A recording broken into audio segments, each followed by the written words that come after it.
আমি ক্ষুদ্র ঋণের সাথে ওতপ্রোতভাবে জড়িত, মাননীয় প্রধান উপদেষ্টা।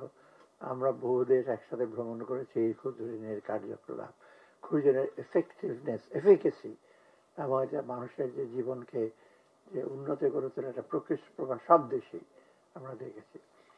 আর বাংলাদেশে স্পেশাল একটা মডেল কেস। মানে অনেক সময় বলা হতো যে, বিশেষ করে আমি যখন পিকেএসএফ ছিলাম তখন বলা হতো যে ওয়ার্ল্ড ক্লাস অর্গানাইজেশন, মানে বিশ্বমানের একটা সংস্থা। আমি মনে করি এটার দাবিদার কিন্তু আমাদের এমএফআই, তাদের কার্যক্রমের ফলে। এই যে এমআরএ প্রতিষ্ঠা, এর আগের ইতিহাস হলো, আমরা একটা কমিটি ছিলেন যেখানে মাননীয় প্রধান উপদেষ্টা ছিলেন, আমিও ছিলাম, বাংলাদেশ ব্যাংকের গভর্নর ছিলেন, তখন এটার নাম ছিল এমআরআরইউ, মাইক্রো রেগুলেটরি রিসার্চ ইউনিট। তো সেখান থেকে 2000 সালে এই আইনটা হলো, এবং কাকতালীয় ভাবে তখন আমি বাংলাদেশ ব্যাংকের গভর্নর। কোথায় অফিস দেওয়া হবে সেটা নিয়ে একটা সমস্যা ছিল। সরকার তো জানেনি, সবসময় একটু কিচ্ছতা সাধন করে, অফিস টফিস দিতে পারবো না, বাজেটও এখন দেওয়া যাবে না। তখন বাংলাদেশ ব্যাংকের একটা পুরা ফ্লোর আমরা ছেড়ে দিয়েছিলাম, তাই না? এখানে লীলা আছে, লীলার কাজ করতো।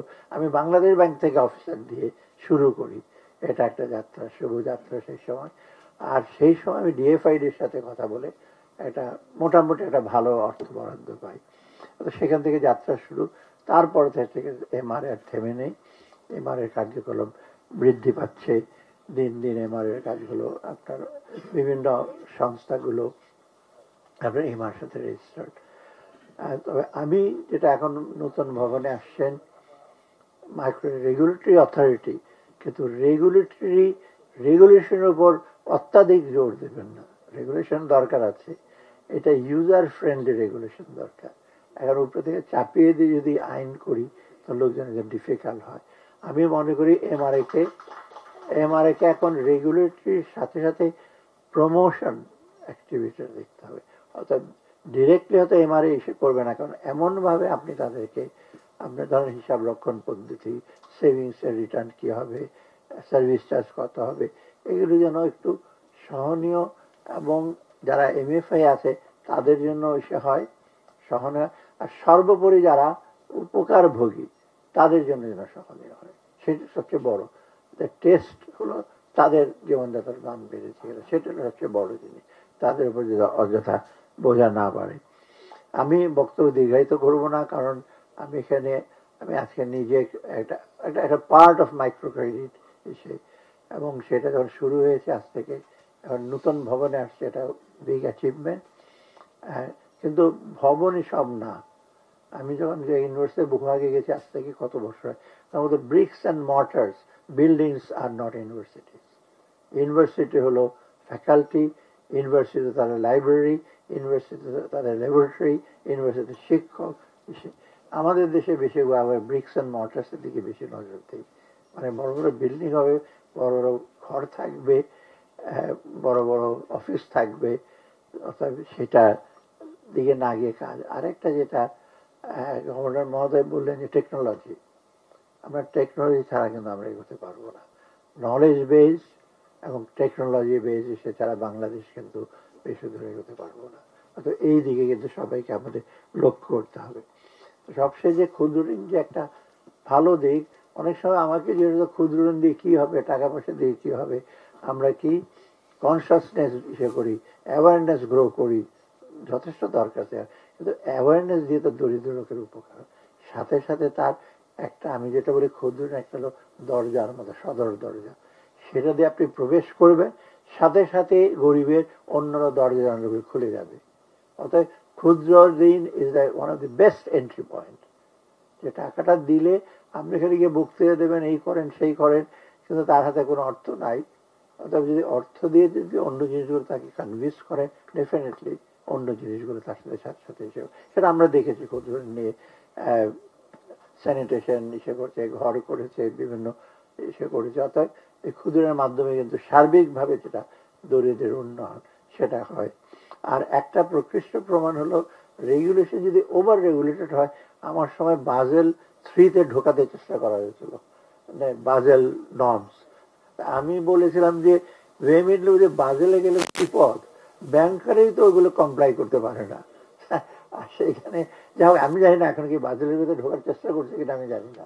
হ্যাঁ, এটা হলে তো বিপদ, বিপদ হবে না, ওরা চেষ্টা করবে যে যে যে এমসিআর মিনিমাম ক্যাপিটাল রেশিও টেশিও এটা দরকার আছে, কিন্তু অত ইসের মধ্যে গেলে কিন্তু এমএফআই এর জন্য কিন্তু একটু ডিফিকাল্ট। তবে হিসাব রক্ষণ স্ট্যান্ডার্ড এগুলো রাখতে হবে।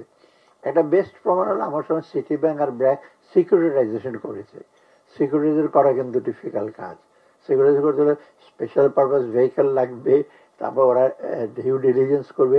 কিন্তু সবচেয়ে বড় উৎকৃষ্ট প্রমাণ ছিল রিকভারি রেট ইজ মোর দেন 90%। তখন ওটা দেখে, কারণ সিটি ব্যাংকের অথরিটিটা যখন বাংলাদেশ ব্যাংকের সাথে কথা বলে, আমাদের মেইন স্ট্রেংথ ছিল তুমি অন্যদের দেখো ঋণ নিয়ে টাকা পয়সা দেয় না, ডাইভার্ট করে 20-30% রিকভারি হয়, এটা 90% রিকভারি রেট। এর চেয়ে বড় ওদের অ্যাসেট কি? ওদের ব্যালেন্স শিট দেখার দরকার নাই, ওদের ক্যাশ ফ্লো দেখো, ওদের ক্যাপাসিটি দেখো, দ্যাট ইজ গুড এনাফ। আমি জানি ওটা চেঞ্জ হয়েছে কিনা, কারণ ব্যাংকার আবার দেখে বাড়ি গাড়ি আছে কিনা, সে বাড়ি গাড়ির অন্যের নামের বাড়ি জমানত নিয়ে লোন নেয়, সেটা আবার অন্য কথা।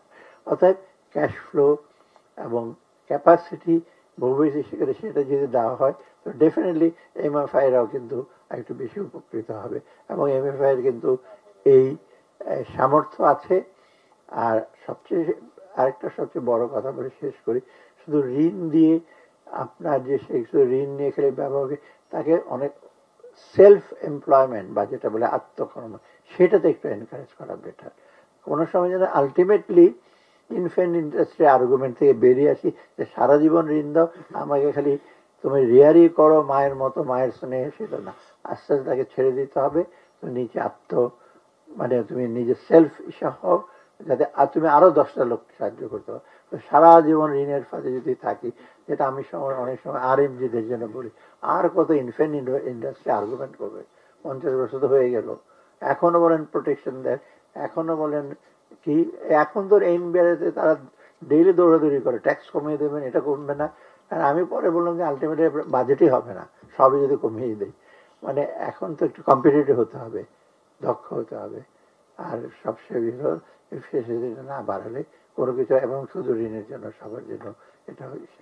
আমি আজকে বিশেষ ধন্যবাদ জানাচ্ছি আমাদের প্রধান উপদেশের যত ব্যস্ততার মধ্যে, যেহেতু এটা এই ক্ষুদ্র ঋণের প্রতি এমআর প্রতি ওনার দরদ আছে, আমাদের সবারই আছে। এবং আমি আশা করি ভবিষ্যতে ক্ষুদ্র ঋণকে আরো স্কেল আপ করে, আরো বেশি বিস্তৃত করে, আগেকার মতো ছোট্ট একটা কোকুন, এটা খালি ক্ষুদ্র ঋণ দিলাম নিলাম সেটা না, তাদের সমস্ত ক্যাপাসিটি ডেভেলপ করবেন, আরো প্রসারিত করবেন, সেটাই হবে আপনাদের সবার জন্য, আমাদেরও সবার দায়িত্ব সেটা। আপনাদের সবাইকে ধন্যবাদ। ধন্যবাদ।